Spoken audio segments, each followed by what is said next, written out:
कुछ दिन पहले रशिया से कुछ मिलिट्री कार्गो तैयारे उड़े और वो ईरान में लैंड किए, तो ये खबरें ज़ेरे गर्दिश थीं कि आखिर रशिया की तरफ से ईरान को कौन सा दिफाई साजो सामान पहुंचाया जा रहा है।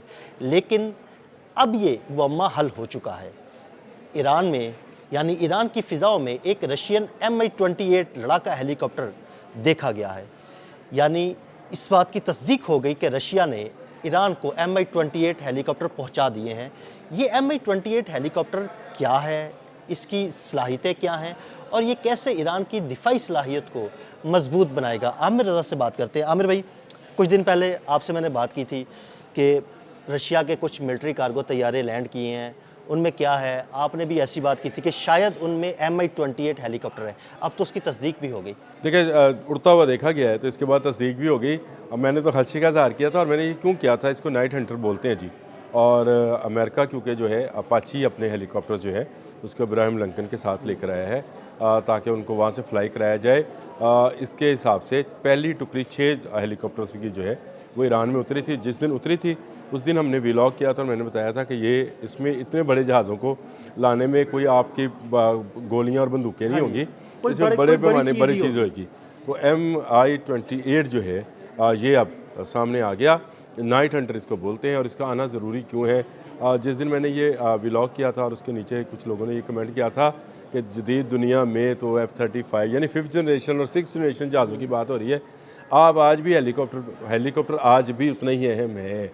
आपकी बड़ी फ़ौज को, आपकी बंदरगाहों को हेलीकॉप्टर्स ही बचाते हैं। इनके अंदर अगर नाइट विजन सेंसर्स और रडार्स मौजूद हों और एयर टू एयर मिसाइल्स मौजूद हों तो ये दुश्मन मुल्क के हेलीकॉप्टर तो अमेरिका अपाची हेलीकॉप्टर्स क्यों लेके आता और हर रोज़ अपाची में नई चीज़ों को जो है क्यों शामिल करता।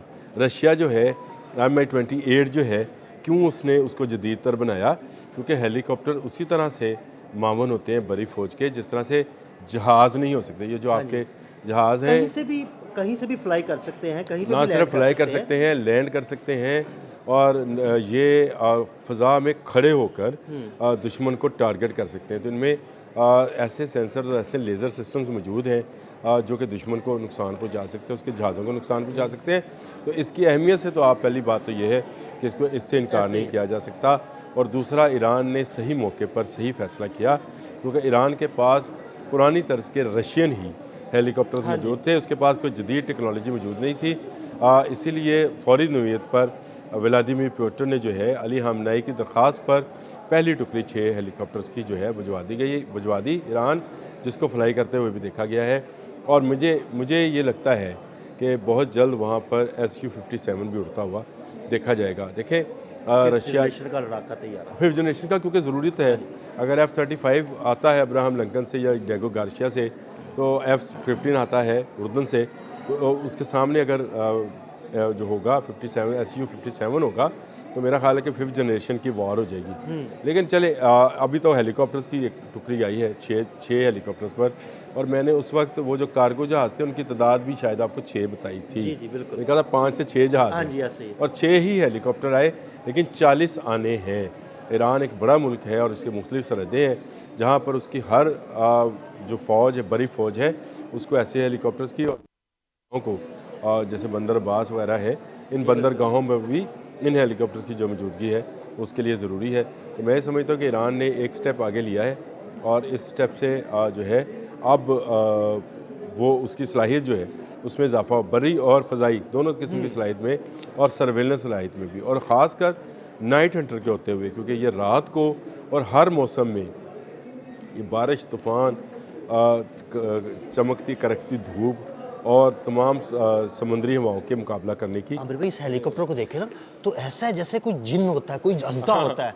अजीब सी खौफनाक किस्म की शक्ल है इसकी। तस्वीरें निकाली तो वाकई में वो जैसे देख के डर लगता है। रशियन टेक्नोलॉजी जो है ना, ये ज़रा बड़े साइज़ की टेक्नोलॉजी है। अगर आप रशियन ट्रैक्टर भी देखें ना तो आपको बाकी ट्रैक्टर्स जो हैं उसके सामने बच्चे नज़र आते हैं, तो इनका हेलीकॉप्टर भी ऐसा ही है। और मैं हकीकतन आपको ये बात बता रहा हूँ कि रशियंस ने ये हेलीकॉप्टर जो है अपाची से बेहतर बनाया है, बेहतर टेक्नोलॉजी है, बेहतर इसमें स्टेल टेक्नोलॉजी है। इसका पेंट जो है वो स्टेल टेक्नोलॉजी का हामिल है और जल्दी से ये क्रॉस रडार में नहीं आ सकता है। ये एक ऐसा हेलीकॉप्टर है जो कि ईरान के आने वाले दिनों में अगर जंग, अल्लाह ना करे, जंग होती है तो ये उसमें बहुत मददगार होगा, उसकी बंदरगाहों की हिफाजत के लिए, उसकी बड़ी फ़ौज के ठिकानों की हिफाजत के लिए, उसके टैंक्स की हिफाजत के लिए और दुश्मन के टैंक्स और बड़ी ठिकानों को तबाह करने के लिए यह हेलीकॉप्टर जो है आने वाले दिनों में अगर जंग होती है तो अहम किरदार अदा करने वाला है। और इसीलिए व्लादिमीर पुतिन ने फौरी तौर पर 6 जहाज़ों की टुकड़ी जो है पहुंचाई। देखिए अब उसके बाद से जब से हमने ये व्लॉग किया था उसके बाद बेशुमार लोगों ने वो जो कार्गो जहाज़ थे उनकी तादाद बढ़ाकर इस वक्त वो 52-54 तक ले गए हाँ हैं जी, ऐसे ही है। कि इतने उतर रहे हैं। रोज़ाना 2 जहाज़ उतारते हैं और उसमें से सामान निकालते हैं। लेकिन जब नई टुकड़ी आएगी तो तब भी बताऊंगा। 40 जहाज़ मैंने आपको बताया हेलीकॉप्टर जो है ये आने हैं और इनमें से 6 जो हैं आ गए और उन्हीं में से एक को फ़ज़ा में उड़ता हुआ भी देखा गया है। तो ये एक तरह का अपना दिफाई नुक्ता नज़र से मैं समझता हूँ कि ईरान का गुड स्टेप इसको कहा जाएगा कि उसने इस तरह के जदीद हेलीकॉप्टर जो है उनको ईरान की फ़ौज के अंदर यानी पासदारान इनकलाब के अंदर शामिल कर लिया। और पासदारान इनकलाब ने कल ही एक बड़ा तेल का ज़हीरा भी जो है स्मगल होते हुए पकड़ा है। मैं ये समझता हूँ कि उसमें भी शायद इसका, क्योंकि ये रात के वक्त की कार्रवाई है, तो शायद वो जो उड़ता हुआ देखा गया था ये उसकी रिपोर्ट हो जिसने ये बताया कि एक बड़ा ऑयल टैंकर जो है वो जहाज़ लेकर जा रहा है। तो मैं समझता हूँ कि ईरान स्टेप बाय स्टेप ही सही गो वो एक दिन में ना अमेरिका के मुकाबले का मुल्क बन जाएगा, ना एक दिन में अमेरिका के मुकाबले उसकी आर्मी की कुव्वत बनेगी। लेकिन आहिस्ता आहिस्ता में इजाफा होता जाएगा। वो मैं आपसे कहता हूँ ना कि वो सरप्राइज़ बॉक्स खोल रहा है, तो खोल रहा है, पैसा उसके पास है, तेल की बदले में वो दिफाई नवीयत की टेक्नोलॉजीज़ ले रहा है, चीन से भी ले रहा है, रशिया से भी ले रहा है। और दोनों मुल्कों का भी यही मानना है कि ईरान जो है उनका फीडिंग पॉइंट है। मैंने आपसे पहले कहा था चीन तेल लेता है और उसके बदले में टेक्नोलॉजी देता है। रशिया जो है बराह रास्त डॉलर्स ले रहा है और उसके बदले दे रहा है। 25 अरब डॉलर का मैंने बताया भी था, मुआहदा भी हुआ है। तो ये सारी वो चीज़ें हैं जो कि ईरान बड़ी तेज़ी के साथ सर अंजाम दे रहा है। जहाँ दूसरी तरफ अमेरिका बार बार धमकी लगा रहा है, कभी वाइट हाउस से, कभी डोनाल्ड ट्रंप की मीडिया कॉन्फ्रेंस से, वहीं पर ईरान भी हर आने वाले दिन में कोई ना कोई नया सरप्राइज़ जो है वो ला रहा है। तो इसका मतलब ये है कि अभी मामला जो है गर्म भी है। चाहे मुज़ाकरात कुछ हो, ये मुज़ाकरात की पहली कड़ी है। इसको ये ना समझिए कि आज मुज़ाकरात हो गए, इब्राहिम लिंकन वापस चला जाएगा, डिएगो गार्सिया खाली कर दिया जाएगा, उर्दन के जहाज़ जो हैं F-15E चले जाएंगे और रशिया और ईरान का माहिदा और ईरान और चीन का माहिदा जो है ये ख़त्म कर दिया जाएगा।